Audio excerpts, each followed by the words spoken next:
Assalamualaikum warahmatullahi wabarakatuh. Alhamdulillahirabbil alamin.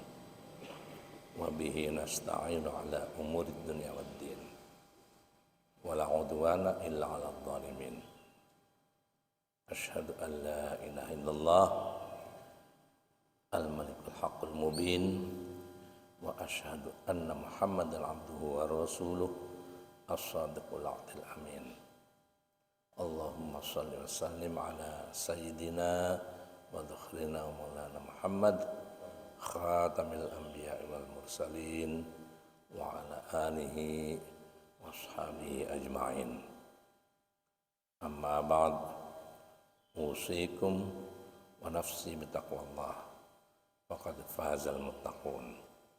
Hadirin yang dirahmati Allah, puji syukur kita panjatkan kehadirat Allah Subhanahu wa taala atas segala karunia kenikmatan, khususnya iman dan Islam, kesehatan, sehingga kita alhamdulillah sudah menjalankan, diberi kekuatan untuk menjalankan kewajiban yang ditetapkan kepada semua orang yang beriman, yaitu menjalankan puasa di bulan Ramadan yang hari ini adalah memasuki hari ke-13. Iya, jadi kita sudah 12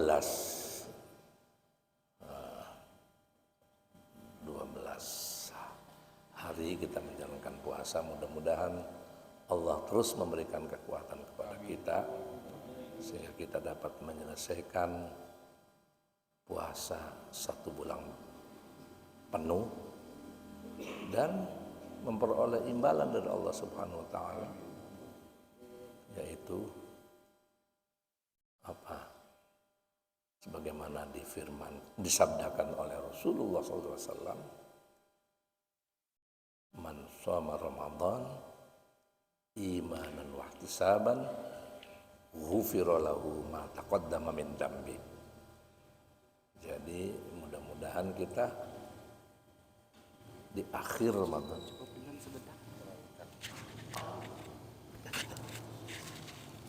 Ramadan kita memperoleh ampunan dari segala dosa-dosa kita yang telah lalu.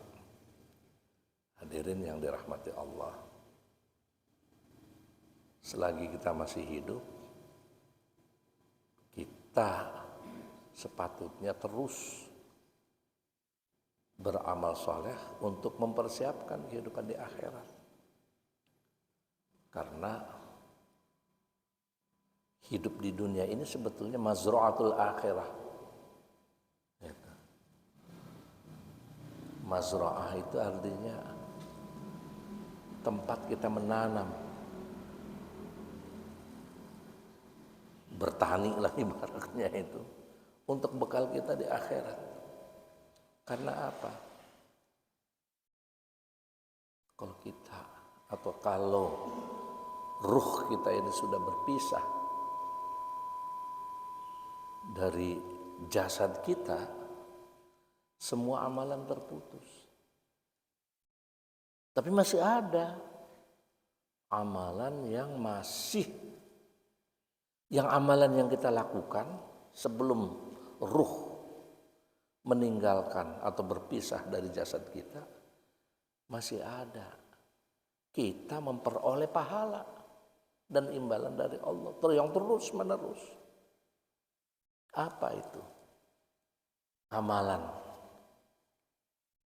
yang ketika masih hidup kita ini kita lakukan, tapi setelah kita meninggalkan dunia yang fana ini atau ruh berpisah dari jasad kita, masih terus mengalir pahalanya. Jadi orang yang sudah meninggal itu masih tetap memperoleh pahala, masih bisa berpeluang memperoleh pahala, kiriman pahala. Memang selain yang nanti kita bahas itu, dia berhenti semuanya itu. Sholat sudah tidak ada lagi kan, kita sudah tidak ada lagi. Itu sholat tidak bisa, puasa juga sudah tidak bisa kita lagi. Memperoleh pahala puasa tidak bisa, zakat juga tidak bisa, berbuat baik kepada orang juga sudah tidak bisa lagi. Jadi terputus. Sebagaimana sabda Rasulullah SAW, "Idza mata ibnu Adam, inqata'a amaluhu." Kalau anak Adam, manusia, termasuk kita yang beriman dan kita orang Islam, semua amalnya itu putus. Sudah tidak ada lagi. Harta yang berlimpah bukan jadi milik kita lagi. Ilmu yang banyak bukan jadi milik kita lagi. Teman-teman, saudara yang banyak juga sudah tidak ada lagi manfaatnya bagi kita.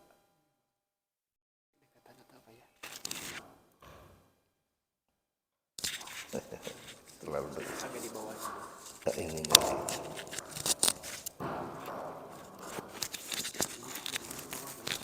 Oh ini di bawah.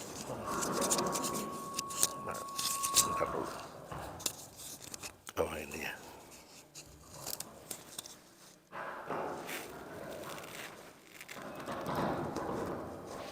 Begini. Jadi putus semuanya. Bahkan ada iktibar, teman itu ada beberapa macam. Ada teman yang ketika masih kita bernyawa, masih sehat.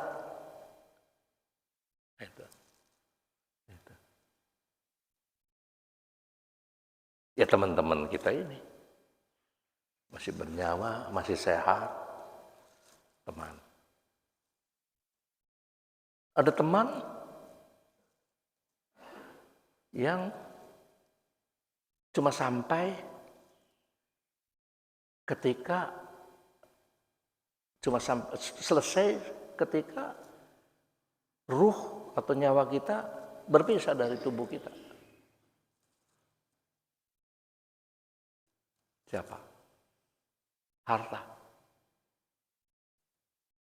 Harta itu begitu ruh berpisah dari tubuh kita, sudah bukan teman kita lagi itu. Sudah bukan, jangan dianggap milik kita, sudah bukan milik kita lagi. Miliknya orang yang hidup.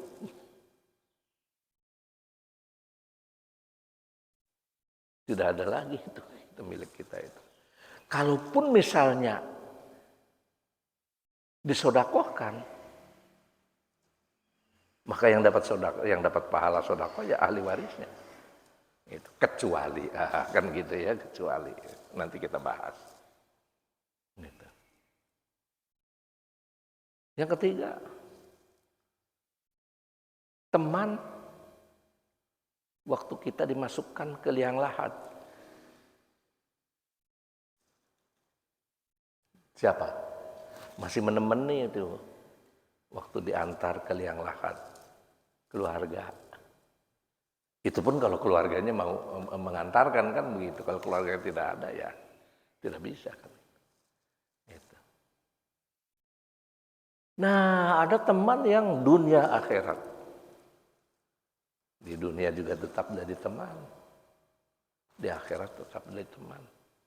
Yaitu amal soleh. Itu. Jadi tetap akan menemani kita meskipun sudah kita di akhirat nanti.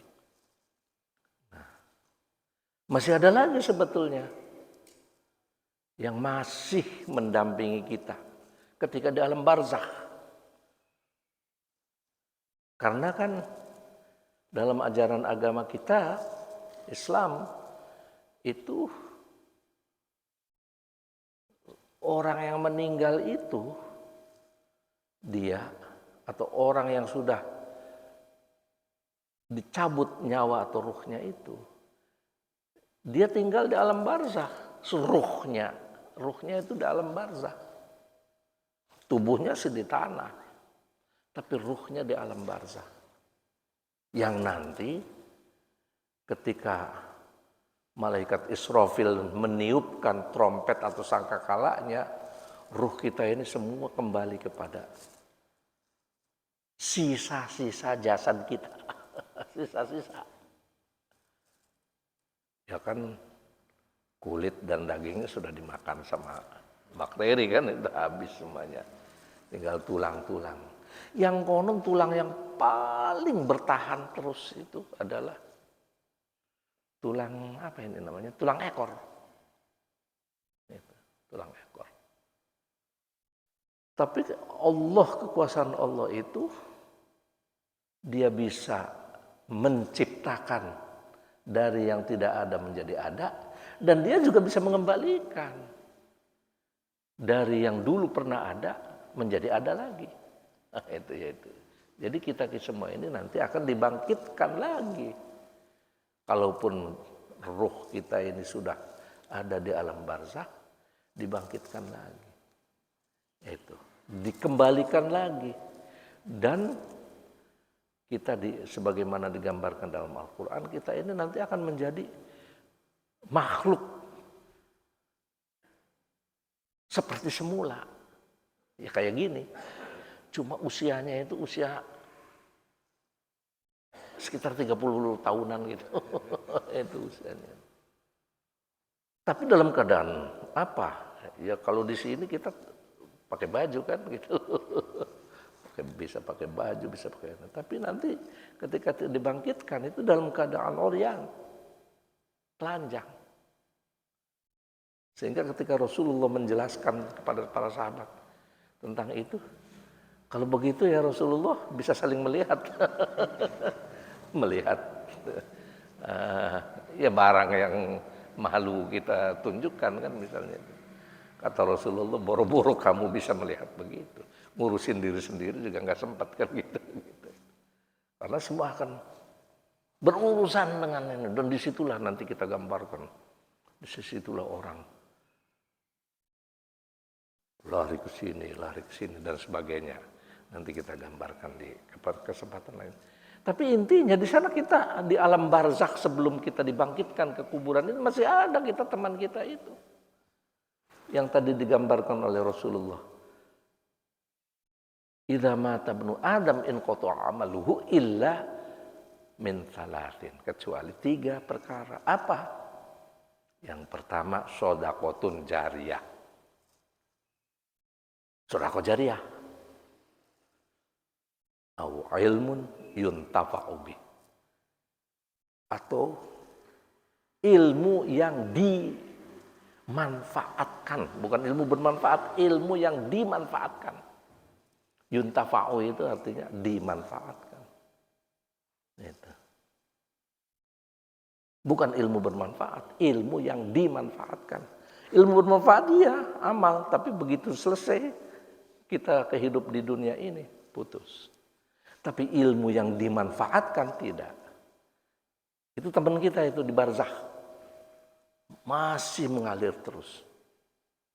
Awaladun solehun yad'ulah. Atau anak yang soleh. Tidak cukup soleh saja. Soleh dan mau mendoakan kepada kedua orang tuanya. Itu masih menjadi teman kita, itu amalan-amalan itu nanti. Jadi ada amalan yang ada teman yang sampai kita di alam barzakh pun masih menemani kita. Nah itu. Yaitu pahalanya 3 perkara tadi. Mari kita lihat. Apa sih yang disebut dengan amal atau sedekah jariyah? Sedekah itu ya sedekah pemberian. Jariyah itu yang pahalanya mengalir. Itu. Jaro yajri. Jadi sedekah yang pahalanya terus mengalir. Sedekah apa itu yang kayak gitu? Sedekah yang diberikan kepada masjid misalnya itu, tempat ibadah, surau, pokoknya apa saja. Lembaga-lembaga pendidikan yang mengajarkan ajaran-ajaran agama. Bukan sekedar lembaga pendidikan yang mengajarkan ajaran-ajaran agama. Itu sedekah jariyah. Kita memberikan sekarang, misalnya kencelengan, misalnya, atau bukan hanya kencelengan, memberikan karpet ini, atau memberikan apa saja itu, meskipun sudah meninggal, pahalanya tetap mengalir. Kita nyumbang pembangunan masjid, meskipun semampu kita, termasuk menyumbang tenaga, nah itu pahalanya selagi masjid ini atau masjid manapun yang kita berikan sumbangan masih dimanfaatkan, kalaupun orang yang memberikannya itu sudah meninggal, terus mengalir. Itu yang dimaksud untuk sedekah jariyah. Bagaimana kalau masjidnya sudah tidak dipakai lagi? Ya sudah, berhenti. Sama ke pesantren. Kalau pesantrennya berhenti. Cuma ada bedanya. Kalau di pesantrennya misalnya ambruk, berhenti, sudah tidak ada lagi santrinya, memang dari pesantrennya tidak. Tetapi ilmu yang diberikannya itu ada di bagian lain, yaitu ilmun yuntafa'u bihi. Itu kan. Nah, yang punya dalam bahasa saat sininya itu sekarang itu namanya multiplier effect. Efek berlipat itu adalah ilmu yang dimanfaatkan. Itu. Jadi yang kedua itu adalah ilmu yang dimanfaatkan. Mewakafkan sesuatu untuk masjid, surau, pesantren misalnya itu. Berhenti, tidak dipakai lagi, sudah berhenti alirannya itu. Tapi kalau ilmu yang bermanfaat, bukan ilmu yang dimanfaatkan, selagi orang yang memperoleh ilmu itu menggunakannya sebagai syarat untuk dia melaksanakan ibadah, dia akan terus memperoleh. Dan itu sampai istilahnya tuh intergeneration effect, antar generasi gitu sampai hari kiamat. Contoh misalnya kita ngajarin orang sholat, selagi dia sholat, orang yang mengajarin itu dapat pahala meskipun sudah meninggal. Sekarang orang yang kita ajarin sholat itu ngajarin lagi kepada anaknya misalnya, selagi anaknya masih dia mengajarkan lagi dan seterusnya itu jadi itu berlipat-lipat. Itu ilmu yang dimanfaatkan. Oleh karena itu memberikan jariyah kepada lembaga pendidikan yang mengajarkan agama itu punya efek yang ini, bukan hanya pahala dari penggunaan lembaganya itu saja, tetapi pahala dari apa yang dilakukan oleh lembaga itu untuk mengajari orang.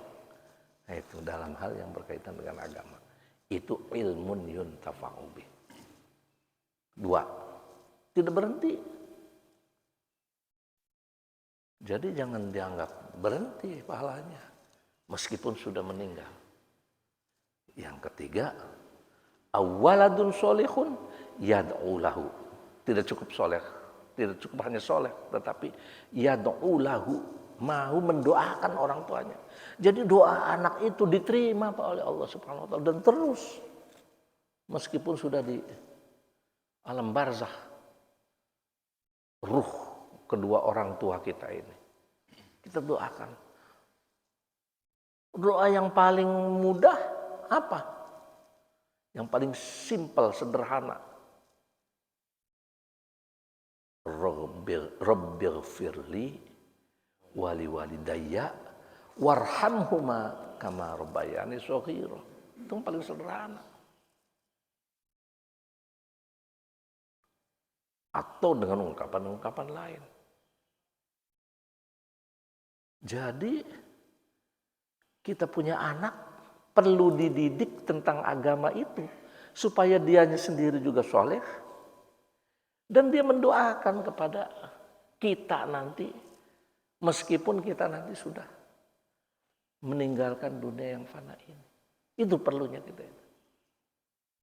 Jadi menjadikan anak kita ini soleh, dididik dengan ajaran-ajaran agama, itu bisa terus. Kalau dia mendoakan akan mengirimkan. Bahkan bukan hanya itu, ilmu yang diberikan oleh orang tua dan dimanfaatkan oleh anak itu juga mengalir pahalanya. Gitu. Makanya kalau di dalam urutan tadi, sedekah jariyah tetap mengalir pahalanya selagi lembaga yang atau selagi apapun yang kita berikan, kita nafkahkan, kita sedekahkan itu masih dimanfaatkan. Lebih punya nilai lagi adalah ilmu yang dimanfaatkan. Karena apa? Man dalla ala khairin falahu mislu ajri fa'iluhi. Sabda Rasulullah. Barang siapa menunjukkan, mengajarkan kepada hal-hal yang baik, falahu mithlu ajri fa'ilihi. Maka baginya adalah memperoleh pahala sebagaimana pahala yang diberikan Allah kepada orang yang mengamalkannya. Gitu. Berikan lagi, ada lagi, berlipat-lipat gitu. Ilmu. Anak soleh mendoakan dan dia juga bisa mengajarkan sesuatu yang baik. Di samping doanya juga mengalir kepada kita, juga amalan-amalan anak yang soleh tadi juga kita sebagai orang tua nanti insya Allah memperoleh pahala. Jadi hadirin yang dirahmati Allah, ini cerita. Saya juga tidak tahu dasarnya dari mana gitu, tapi cerita. Tapi yang jelas para ulama menceritakan gitu. Mau percaya mau tidak silahkan aja gitu. Konon di alam barzakh itu Pak, ruh-ruh orang-orang yang sudah meninggal ini bermacam-macam. Nasibnya itu bermacam-macam. Kalau yang dia kafir mah sudah urusannya udah disiksa aja seumur umur di alam barzakh. Ini yang Islam saja itu Pak, yang Islam itu masih nasibnya macam-macam. Ada yang selama di alam barzakh ini terputus semua pahala komunikasi dengan kita yang masih hidup ini, putus semuanya. Ada. Kalaupun dia tidak disiksa oleh Allah, jadi siksaan itu sejak di alam barzakh Pak, disiksa oleh Allah.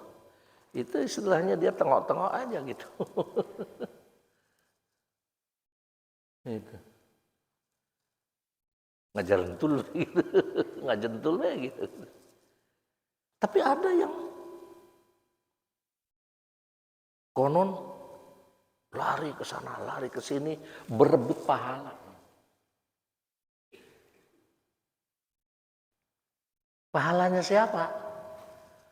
Pahalanya orang Islam yang berdoa. Kan kita kalau berdoa itu kan Allahumma ghfir lil muslimin wal muslimat wal mu'minin wal mu'minat. Kan itu kan umum. Nah, itulah yang jadi rebutannya ruh-ruh yang ada di alam barzakh, Pak. Nah, itu. Ada orang yang tidak usah berebut. Ada ruhnya orang yang tidak usah berebut. Dengan senyum-senyum aja gitu. Kira-kira begitu. Dengan senyum-senyum aja. Karena dia terus dikirimi. Makanya katanya ini kata kiai guru saya itu katanya, kalau kamu doa untuk orang tua itu disebutkan orang tuanya. Sampai nanti langsung disebutkan. Misalnya pakai bahasa. Allah mengerti kita mau pakai bahasa Sunda, mau pakai bahasa Indonesia, mau pakai. Ya Allah, semoga Engkau anugerahkan pahala sedekah saya kepada orang tua saya yang bernama ini, ayah saya ini, ibu saya ini, kakek saya ini. Kakek disebut, Pak. Kakek saya ini, nenek saya ini. Bila perlu, saudara, kakak, adik itu. Nah, itu dikiriminya langsung gitu, Pak. Nah, mereka yang begitu itu nasibnya meskipun dia duduk dengan tenang, tapi terus dapat pilih kiriman pahala. Jadi yad'ulahu itu tetap mengalir pahalanya, Pak. Jangan khawatir.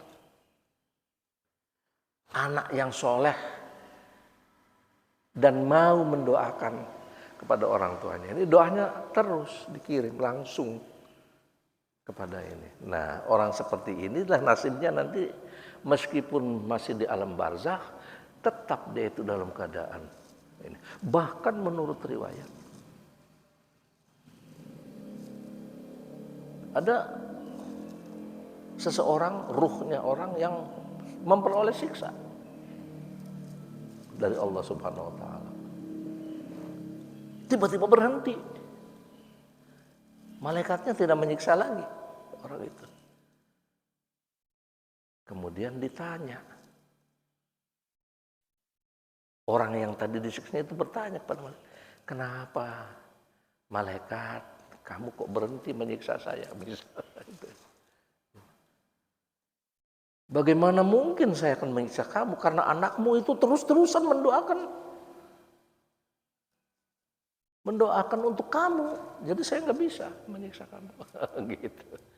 Jadi itu anak yang mendoakan pada orang tua itu luar biasa itu manfaatnya bagi ini. Jadi artinya kita masih ditemani nanti meskipun di yaumul barzakh, di alam barzakh, bukan yang di alam barzakh masih ditemani oleh itu pahala-pahalanya anak-anak kita yang soleh dan mendoakan. Itu sebabnya kita perlu menjadikan anak kita itu soleh dan mau mendoakan, diajarin agar mau mendoakan itu. Karena supaya apa? Supaya nanti meskipun kita sudah di alam barzakh, tetap pahalanya itu menjadi teman kita. Demikian, mudah-mudahan bermanfaat. Barangkali ada yang mau bertanya, monggo, silahkan. Ya silahkan, Pak. Waalaikumsalam warahmatullahi wabarakatuh.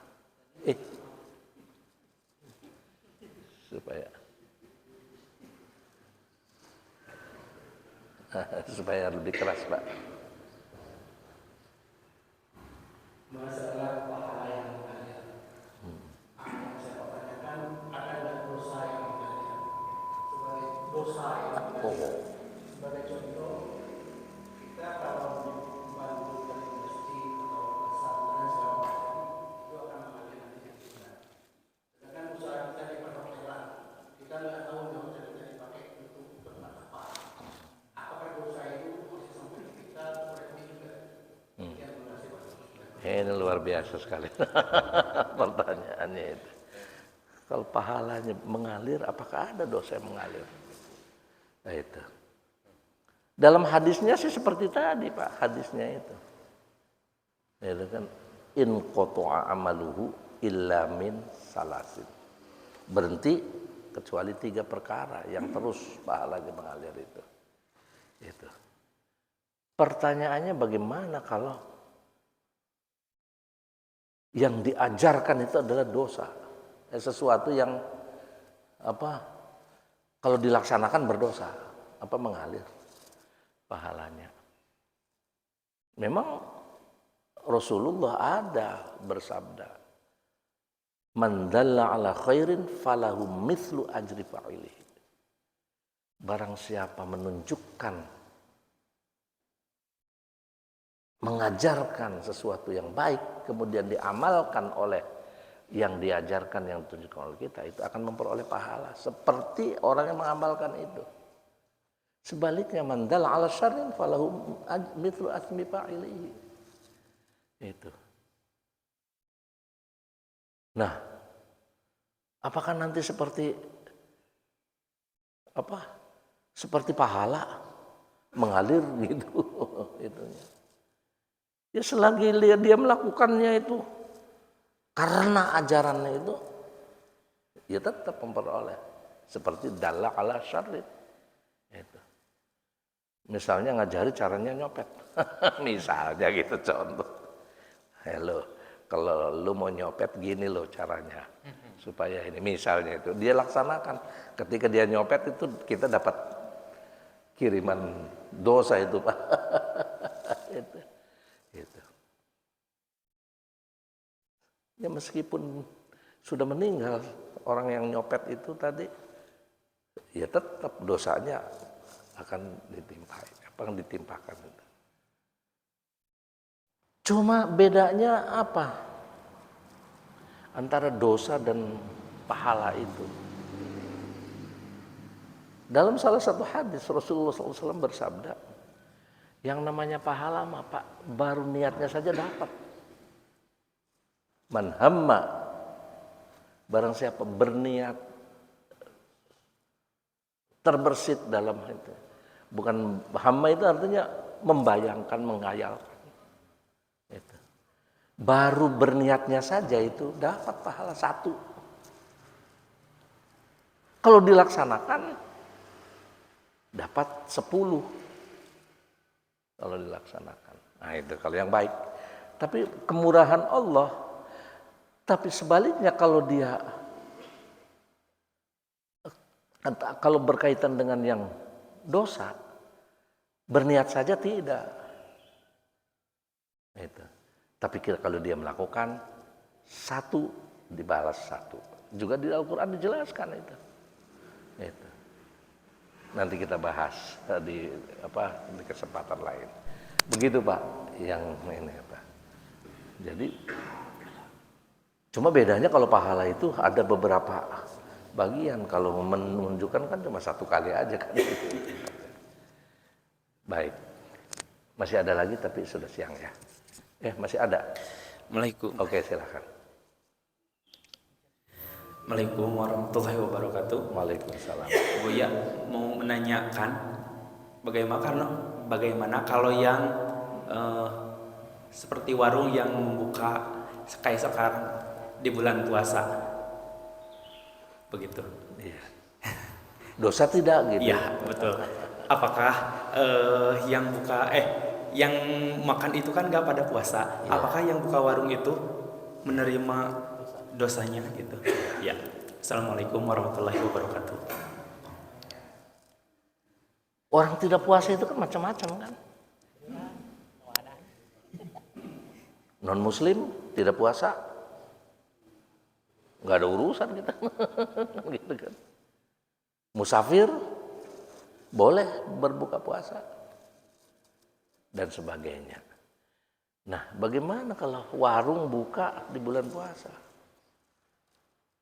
Pemahaman saya tapi ini ya, pemahaman saya. Rasanya orang tidak puasanya itu urusan dia kan gitu.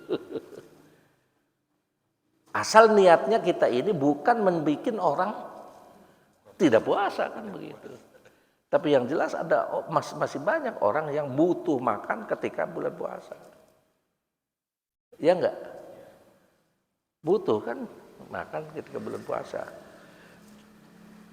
Meskipun kalau di negara-negara yang mayoritas muslimnya itu memang tutup itu mereka itu. Bahkan di Mesir itu kalau bulan puasa itu Pak menjelang buka itu orang pada menjejerkan makanan, digratiskan itu. Siapa saja yang mau makan silahkan. Itu. Itu. Tapi restoran itu tutup. Kalaupun buka yang ngintip-ngintip gitu. Kalau ada, artinya kalau dia masuk berarti dia tidak puasa, bukan berarti ngajak orang tidak puasa, kan begitu. Gitu, ya. Jadi Islam itu kan sangat lunak sekali dalam hal yang begini, yang kaitannya dengan urusan orang banyak itu. Lah kalau misalnya kita dilarang dagang, dia kan dagang memperoleh untuk mencari nafkah, kan begitu. Soal orang puasanya itu kan. Ini. Tergantung, mungkin ada uzur, kan gitu. Lagi dalam perjalanan, atau misalnya ibu-ibu lagi tidak boleh puasa, kan misalnya haid, nifas dan sebagainya itu.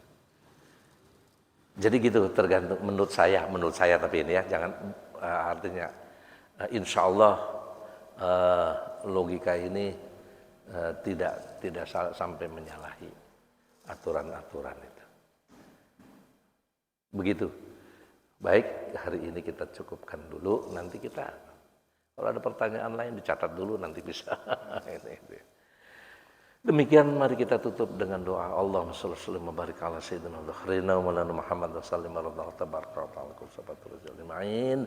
Allahumma ighfir lil muslimin wal muslimat wal mu'minin wal mu'minat al ahya'i minhum wal amwat innaka qaribun mujibud da'wat wa qadiyal hajat. Allahumma aslih lana dinana alladhi wa'asmat amrina wa aslih lana dunya wa tifa'ama ashuna wa aslih lana akhiratana allati hama'aduna wa ja'al hayata ziyadatan lana fi kulli khair wa ja'al matarahatan lana min kulli syarr bi rahmatika Bismillahirrahmanirrahim. Wa sallallahu ala sayyidina Muhammad wa ala alihi ajma'in. Walhamdulillahirabbil alamin. Al-Fatihah. Bismillahirrahmanirrahim. Alhamdulillahirrahmanirrahim. Maliki yaumiddin. Iyyaka na'budu wa iyyaka nasta'in. Shiratal ladzina an'amta 'alaihim ghairil maghdubi 'alaihim waladdallin. Assalamualaikum warahmatullahi wabarakatuh. Waalaikumsalam.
Ngantuk, aduh.